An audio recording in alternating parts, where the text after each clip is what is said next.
મહિનામાં સંવત 1572 શ્રીમદ આચાર્ય ચરણોને ત્યાં દ્વિતીય પુત્ર રૂપે પ્રભુચરણ શ્રી ગુસાઈજી શ્રી વિઠ્ઠલનાથજીનું પ્રાગટ્ય થયું.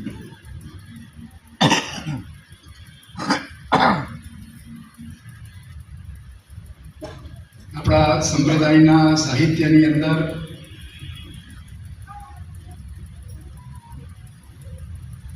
અનેક રીતે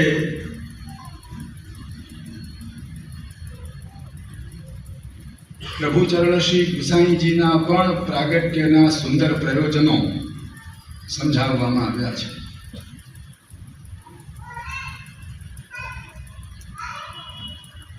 જેવું શ્રી મહાપ્રભુજીનું પ્રાગટ્ય ભૂતલના ઉપર થયું અને જે અલૌકિક પ્રયોજનો ત્યાં પણ સમજાવવામાં આવ્યા છે,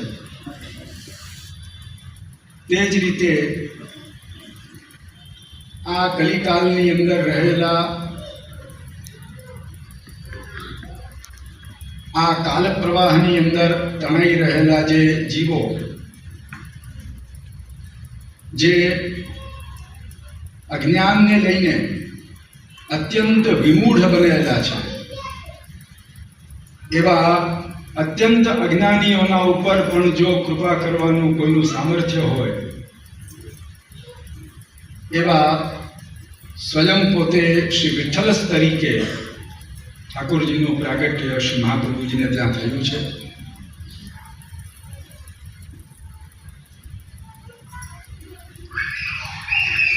નવાખ્યાનની અંદર, વલ્લભાખ્યાનની અંદર આ બધો જ પ્રસંગ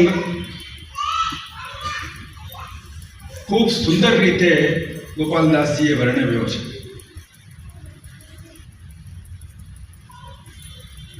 પુષ્ટિ માર્ગની અંદર જે આધિદૈવિકતા, જે અલૌકિકતા રહેલી છે,